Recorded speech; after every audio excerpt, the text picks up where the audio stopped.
should always have a way out, an exit strategy. Some of us like to have exit strategies that involve bug out vehicles, you know, lots of gear, lots of guns, lots of ammo. I'm one of those. Some people's exit strategy is death. You know, they're not going anywhere.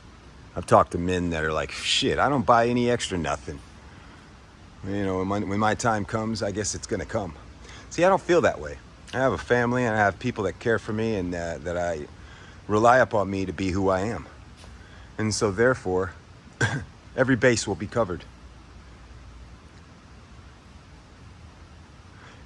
I don't know, guys. It seems like to me that there's a plan afoot.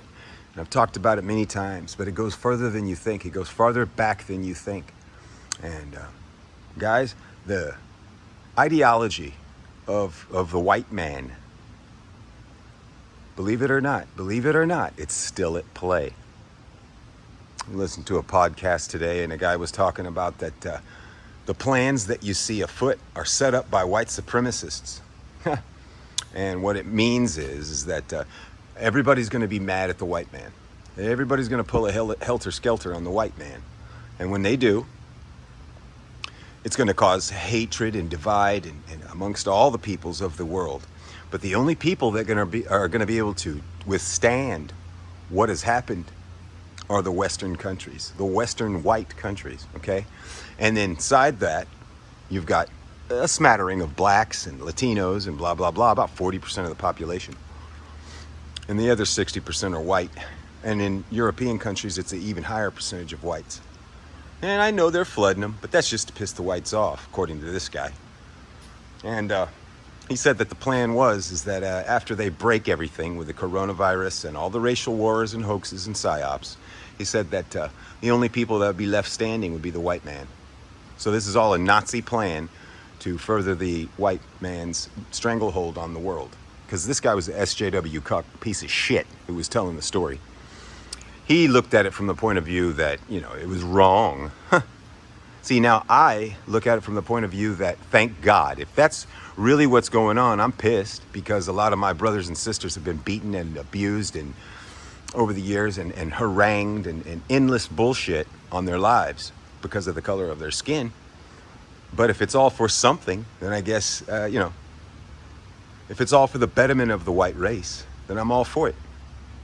And I got to thinking, it's true. The only people that are going to be able to withstand what's coming are going to be white people. Trust me. Black people are too dependent on the systems. Cuckold whites too. They're too dependent on the system. They can't get away from it. They can't. If the lights went off, they after their candles went out and there wasn't anything on the store shelves and they couldn't do anything anymore, they would give up and die. Well, white folks aren't like that. My electricity will be on. You turn my electricity off, I'll have it back on with a flip of a switch, guys. And you know, I live in town, so what? So what? My house is well guarded. So the zombies can come. It's fine. And I won't be kicking anyone out anyway, not any whites. So, anyway, nice Jeep. It's not mine. I wish it were. I'm going to be doing some work on it. But this guy has a serious rig. Thought I'd show you guys that on the backdrop of me talking about billions of people dying and my kind going through on the other side. This is what a Jack Torrance video is if it was a white-pilled video. Still death and carnage for everybody. Everybody gets served. As long as my group of people go through, I could care less about anybody else's. Gotta be honest. In the end, all I care about is my own kind. Just being honest here.